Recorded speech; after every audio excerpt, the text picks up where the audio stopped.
something that I've only recently taken up. I mean, I've done retreats on the Brahma Viharas in the past, but it didn't resonate with me. And I don't know of if any of you watched my presentation for the center, but in 1983, I had the opportunity to travel to Borobudur with a skydiving friend of mine, and he took me there, and that was my first encounter with Buddhism. And I touched the Buddha's hand inside these stupas, and I asked for happiness in this lifetime.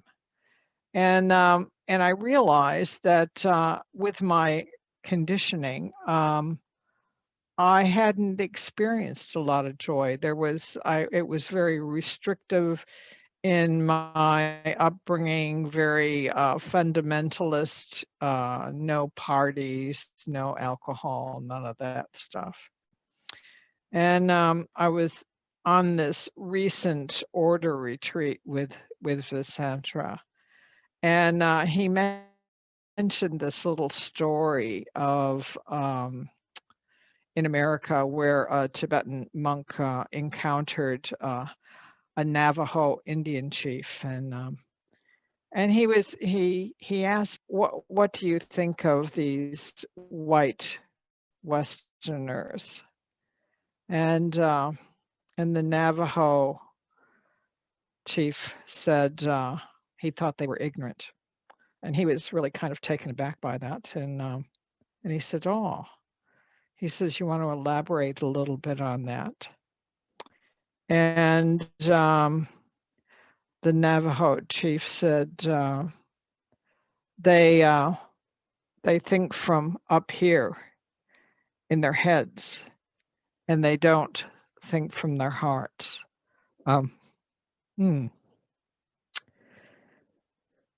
So, I mean, I've been reflecting on that, and I think that's so true. And I think that's why, America is having a difficult time now, because I mean, you have this conditioning, and I have this conditioning being American. And you think, it's all up here in your head. And that's why I got into, neurology. I thought, you know, once I decided teaching wasn't for me, I thought, learning about the brain, and so it was all this science, all this data, and I realized that I I didn't have that heart mind connection, and I think in my beginning introduction to Buddhism here in Australia, I think I was focused up in my head all the time. And trying to say the words, on retreat. And Buddhadasa was wonderful, and he knows a lot about the Pali text, but that was my introduction. And there was no really emphasis on the body. And so I think it was in 2012 where I was introduced to breathworks. And then, so that was my first resonance with actually getting into my body. I had kind of avoided that for many years, and just trying to get in touch with what the feelings and emotions were in my body, and coming to terms with my silent symptoms from my old car accident. And just it was yeah, it was very challenging. But now I'm realizing, that we have a heart in our brain. Well, we have the heart brain, and we have the brain, and I think there's a stomach brain as well. And that they're all there to speak to us if we can listen. And so, I spent much of my initial time just trying to slow my mind down enough to hear what it was saying. So that's why mindfulness was really important to me.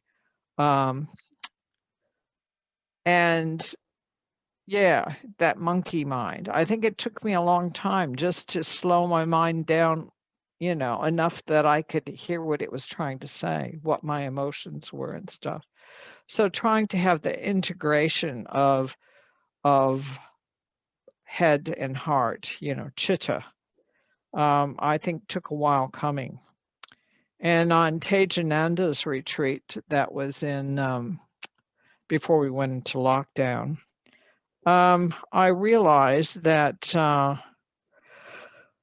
my heart wasn't really open yet, and yeah, and there was some kind of fear lurking there, and it's like being afraid of opening your own Pandora's box. So the Brahma Viharas are very helpful. Metta is very helpful. And I'm continuing with this practice. And there was a poem that Padmavajra wrote, and he's from Padmaloka and the men's, going for refuge location, their retreat center. Anyhow, this one really spoke to me. So I'm just going to read this. It's called The Red Door. Oh, friends, I ask you, come to the red door at the back of the heart. Just for a while, friends, leave the mind that calculates and measures, and come to the red door at the back of the heart. Oh, friends, have courage to open the door. Just a crack will do. Be generous. Be warm. Have courage. Open the red door at the back of the heart. Then, oh friends, bliss from another world will flood you through the red door at the back of the heart. For you must know, friends, that the red door is a goddess, and she leads to a palace of wisdom. Oh, friends, I ask you, come to the red door at the back of the heart. So that really spoke to me, and so I continue with my practice of metta and the Brahma Viharas, trying to open my own heart, the door at the back of my own heart. So that's a bit from me. Thank you.